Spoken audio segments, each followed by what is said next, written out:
నమస్తే, good morning, జై భీమ్. నేను డాక్టర్ బబ్బత్ శ్రీకృష్ణ, నేషనల్ ప్రెసిడెంట్ మాల మహానాడు.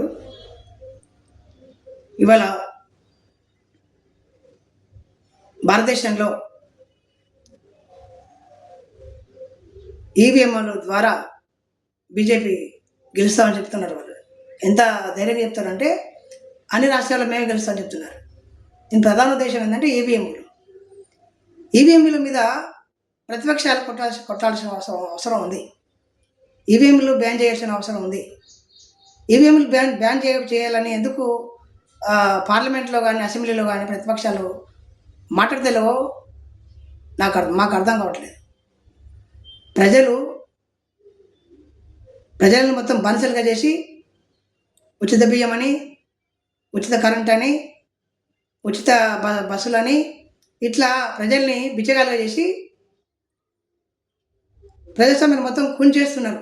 బీజేపీ మాత్రమే కాదు, బీజేపీ మరి ఎందుకు మీరు వ్యతిరేకం చేస్తలేరు?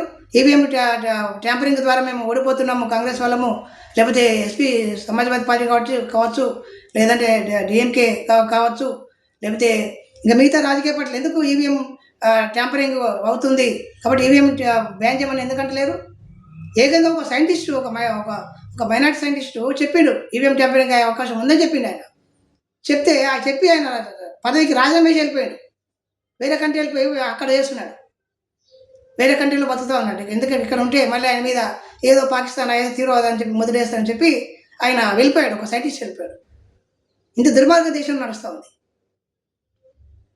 తర్వాత ఎందుకు మిగతా ప్రతిపక్షాలు వీటి మీద ఒక పోరాటం చేయడం లేదనేది నా ఉద్దేశం. అదే రకంగా మొన్న బండి సంజయ్ మాట్లాడుతూ తెలంగాణ గవర్నమెంట్ కార్మికులను అణచివేస్తుంది అంటున్నాడు. సిగ్గు శరం మాన మర్యాద ఉండాలి సంజయ్. నీకు 4 రకాల కార్మిక చట్టాలను మొత్తం ధ్వంసం చేసింది బీజేపీ పార్టీ. కార్మికుల హక్కులు 4 రకాల హక్కులను, 4 రకాల కార్మికుల కోడ్ను అంటే 4 రకాల చట్టాలను వాళ్ళకు ఉన్నటువంటి హక్కులను మొత్తం హరించి వేసినప్పుడు ఎడబడుకున్నవా నువ్వు? ఏం గట్టి వ్యక్తున్నావా నువ్వు?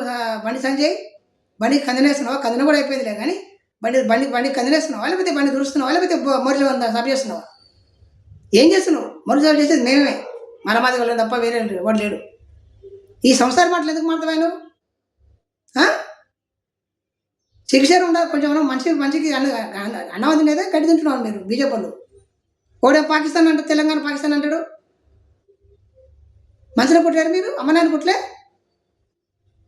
మాట్లాడే ముందు ఆలోచించి మాట్లాడు సంజయ్. మిమ్మల్ని మంచి పేరు సంజయ్ అని, కానీ నువ్వేం బేకర్గానే ఉన్నావు, పానపాలగానివి. ఎట్లా నీకు కార్మికుల గురించి మాట్లాడే అధికారం ఉందా బీజేపీలకు? రైతులు 2 ఏళ్ళు మెయిన్ రోడ్డు మీద ఢిల్లీ, పంజాబ్ నుంచి మొదలుకుంటే ఢిల్లీ వెళ్ళే రోడ్లో ధర్నా వేసి చంపేసిన పార్టీ మీ బీజేపీ పార్టీ. దుర్మార్గమైన నరాంతక పార్టీ బీజేపీ పార్టీ. మీరు కార్మికుల గురించి మాట్లాడతారా? రైతుల గురించి మాట్లాడతారా? కొంచెం జ్ఞానం లేదా సంజయ్ నీకు కానీ మిగతా మీ పార్టీ ఎంపీలకు కానీ? హిందూ కోడ్ బిల్లు గురించి మాట్లాడతారు మీరు, మహిళా బిల్లు గురించి మాట్లాడతారు. మహిళా బిల్లుకు ఢిల్లీ చేతికి పెడతారా? ఎట్లా ఎట్లా ఎట్లా మారుతున్నారు మీరు? అసలు బీజేపీ వాళ్ళకి సిగ్గు శరం ఉందా కొంచెమన్నా? మీకు లేదు సిగ్గు శరం మాన మర్యాద, మీకు లేదు. అంటే కాంగ్రెస్ పార్టీ కూడా అసెంబ్లీలో పార్లమెంట్లో మాట్లాడలేదు ఈవీఎంలో బంద్ చేయమని చెప్పి. ఏం సంభవుతుంది? ధర్నా చేయండి కాంగ్రెస్ వాళ్ళు. ఇండియా కూడా ముందుగా ధర్నా చేయండి మీరందరూ కలిసి. ఈవీఎం లేకపోతే మాత్రం ఖచ్చితంగా బీజేపీ ఓడిపోతుంది. ఈవీఎం ఉన్నంత కాలం బీజేపీ గెలుస్తుంది. ఇది పక్క. వాళ్ళు చెప్తారు కదా కంపల్సరీ మేము గెలుస్తామని. మణిపూర్లో మళ్ళీ మన లాస్ట్ ఎలక్షన్లో అప్పుడు చంపేసారు. ఏకంగా ఆర్మీ అయిన భార్యను బట్టలు లేకుండా ఊరేగించారు. ఎంత సిగ్గుండాలి కదా. భారత మాత మేము లేస్తే భారత మాత ప్రజలందరూ మహిళలు మొత్తం భారత మాతలు కదా.